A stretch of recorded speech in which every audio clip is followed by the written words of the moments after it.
ஒரு பெரியாரை கொண்டு போய் சேருங்க, ஒரு அம்பேத்கரை கொண்டு போய் சேருங்க, ஒரு மார்க்சியத்தை கொண்டு போய் சேருங்க.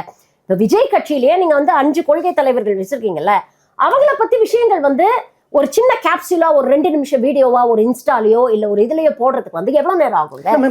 ஏதாவது ஒரு முயற்சி அவங்க பண்ணிருக்காங்க. தலைவரை கண்டிக்கலாம் மேம், கூட தனித்தலைவர் யங்ஸ்டர் எப்படி கண்டிக்க முடியும்? இல்ல நான் என்ன சொல்றேன், சரி கூட இல்ல அது.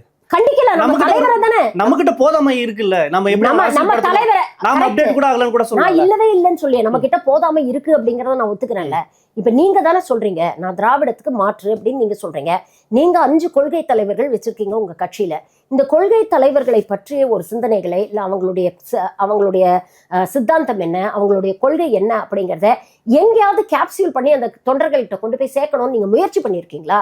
இப்ப நீங்க உங்க மாநாட்டுல கூட என்ன பண்றீங்க, அந்த 15 மினிட்ஸ் அவர் அந்த மேடையில வராரு, அந்த சால்வையெல்லாம் தூக்கி போடுறாங்க, அதெல்லாம் வாங்கிக்கிறாரு, அதுக்கப்புறம் மேடையில போறாரு, ஒரு 4 பஞ்ச் டயலாக் பேசிடுறாரு, அதோட முடிச்சு போயிடுதுங்க. It's all centred around Vijay. நான் என்ன கேட்கிறேன், ஒரு மாநாடு மற்ற கட்சிகள் இப்போ ஒரு விசிகா ஒரு மாநாடு நடத்துது, திமுக ஒரு மாநாடு நடத்துதுன்னா பாருங்களேன், நாள் பூரா நடக்கும் மாநாடு.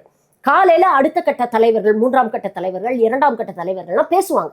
எப்படி திராவிடம் அப்படிங்கிற சித்தாந்தம் உருவாச்சு, திமுகல வந்து இந்த 75 வருஷம் நம்ம கடந்து வந்த பாதை என்ன, என்னென்ன போராட்டங்களை வந்து மாணவர்களா பண்ணியிருக்கிறாங்க, எதுக்கெல்லாம் போராடி இருக்காங்க, மாநில உரிமைக்காக போராடி இருக்கோம், மொழி போராட்டம் வந்து நம்ம கையில எடுத்திருக்கோம், எல்லாமே மாணவர்கள் பண்ண போராட்டம் தானே.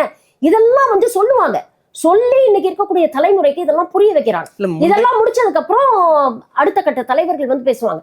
எனக்கு நான் பார்த்துட்டேன், 2 மாநாடு நடத்திட்டாரு, விக்கிரவாண்டியில ஒரு மாநாடு, மதுரையில ஒரு மாநாடு. எங்கேயுமே 2ஆம் கட்ட தலைவர்கள் கூட இதை பேச மாட்டேங்கிறாங்களே.